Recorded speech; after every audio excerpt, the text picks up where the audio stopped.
Welcome to Shivaji studio. ఈ రోజు మన న్యూస్ ఐటమ్ మన మాజీ టీటీడీ చైర్మన్ అయినటువంటి భూమన కరుణాకర్ రెడ్డి గారిని పట్టుకొచ్చాను. ఆయన నిన్న టీటీడీ ప్రసాదాల తయారీలో నెయ్యి కల్తీ అయిందని, ఆ కల్తీలో భాగంగా నెయ్యిలో ఆవు కొవ్వు, పంది కొవ్వు, చేప నూనె కలిసిందనే ఆరోపణలు వచ్చిన నేపథ్యంలో తనకు దానికి సంబంధం లేదని టీటీడీ సన్నిధిలో శ్రీవారి సాక్షిగా ప్రమాణం చేయడం అందరినీ ఆశ్చర్యానికి గురి చేసింది. దీనికి కౌంటర్గా ఆయన నాస్తికుడని, ఆయన కన్వర్టెడ్ క్రిస్టియన్ అని, ఆయన ఇంతకు ముందు ఒక రాడికల్ అని రకరకాలుగా ఆరోపణలు కూడా వినిపిస్తున్నాయి. ఆ ఆరోపణల జోలికి నేను వెళ్ళదలుచుకోవడం లేదు. ఎందుకంటే మన దగ్గర సరైన ఆధారాలు లేదు కాబట్టి ఆయన నాస్తికుడా, ఆయన కన్వర్టెడ్ క్రిస్టియనా, లేకుంటే ఆయన ఇంతకు ముందు రాడికల్గా పనిచేశాడా లాంటి జోలికి మనం వెళ్ళదలుచుకోవడం లేదు. ఆయన ప్రమాణం చేసినటువంటి కంటెంట్ ఏదైతే ఉందో దాన్ని మనం నిశితంగా గమనిస్తే ఆ కల్తీ జరిగిన దానికి నాకు ఎటువంటి సంబంధం లేదు, ఒకవేళ నా ప్రమేయం ఉంటే మా కుటుంబం మొత్తం నాశనమైపోవాలని కోరుకున్నాడు.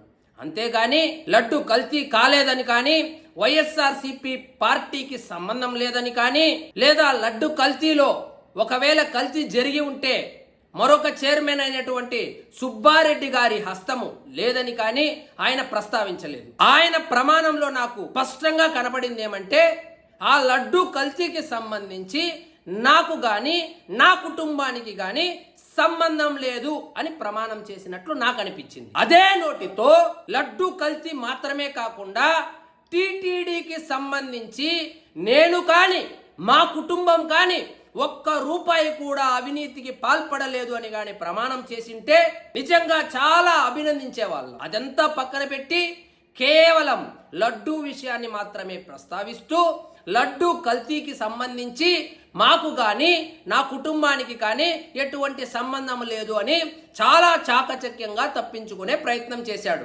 కరుణాకర్ రెడ్డి గారు. గనుక అదే నోటితో వైఎస్ఆర్సీపీ పాలన ఉన్నప్పుడు 5 సంవత్సరాలు లడ్డూ తయారీలో స్వచ్ఛమైన ఆవు నెయ్యినే వాడాము అని చెప్పలేకపోయారు. అదే నోటితో లడ్డూలో కాకుండా మిగిలిన వాటిలో ఎటువంటి అవకతవకలకు మా కుటుంబానికి కానీ నాకు కానీ నా కుమారుడికి కానీ ప్రమేయం లేదు అని మాత్రం చెప్పలేదు. కేవలం లడ్డు వరకే చెప్పి తప్పించుకున్నారు. మీరు చేసిన ప్రమాణంలో కనుక అసలు టీటీడీలో అవకతవకలే జరగలేదు. ఇప్పుడు కానీ నేను పూర్వం రాజశేఖర్ రెడ్డి గారి హయాంలో నేను బోర్డు చైర్మన్ గా చేసినప్పుడు కానీ నా జీవితంలో నేను ఎప్పుడు ఒక్క రూపాయి కూడా శ్రీవారిది చేత్తో కూడా ముట్టుకోలేదు అని ప్రమాణం చేసింటే అది మగాడి ప్రమాణం అయ్యేది. ఇదేం ప్రమాణం? లడ్డూల వరకు నాకు సంబంధం లేదని తప్పించుకున్నారు. అంటే మిగతా వాటిలో సంబంధం ఉందనా? లడ్డు కల్తీ జరిగిందనా? ఆ లడ్డు కల్తీ జరిగిన దాంట్లో మాత్రమే మీకు సంబంధం లేదనా? మిగిలిన ఆరోపణలు నిజమేనా? కాంట్రాక్టుల సంగతి ఏమిటి? టికెట్ల అవకతవకల సంగతి ఏమిటి?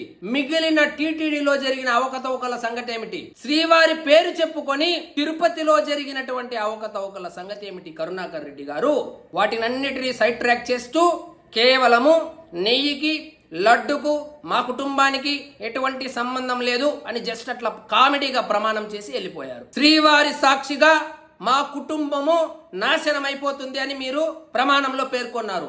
మీకు తెలుసో లేదో ఆల్రెడీ రాజకీయ జీవితంలో మీరు మీ కుటుంబము ఈ ఎన్నికల్లోనే నాశనం అయిపోయారు.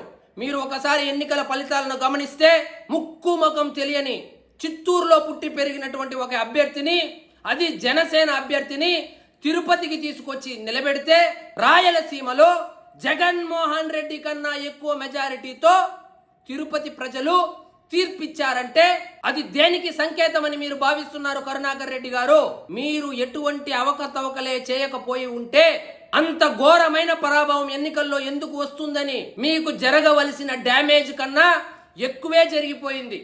కానీ మీకైతే కనబడడం లేదు. ఇప్పుడు నేను ఫైనల్ గా చెప్పవచ్చేది ఏమిటంటే, లడ్డు కల్తీ జరిగిందా లేదా? అది మీ ప్రమేయంతో జరిగిందా? సుబ్బారెడ్డి గారి ప్రమేయంతో జరిగిందా? జగన్మోహన్ రెడ్డి గారి ప్రమేయంతో జరిగిందా? ఈవో ధర్మారెడ్డి గారి ప్రమేయంతో జరిగిందా? లేదా బోర్డు మెంబర్ల సహకారంతో జరిగిందా అనేది కాదు క్వశ్చన్ ఇక్కడ. లడ్డు కల్తీ జరిగిందా లేదా, దానికి బాధ్యులెవరు? ఇది కదా చర్చ జరుగుతుంది.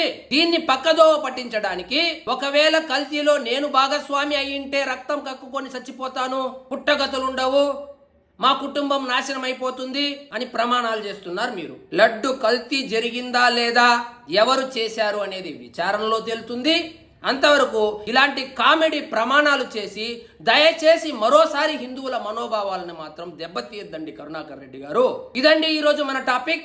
మీకు ఈ వీడియో నచ్చినట్లయితే లైక్ చేయండి, షేర్ చేయండి, ఛానల్ మాత్రం సబ్స్క్రైబ్ చేసుకోవడం మర్చిపోవద్దు. జై హింద్.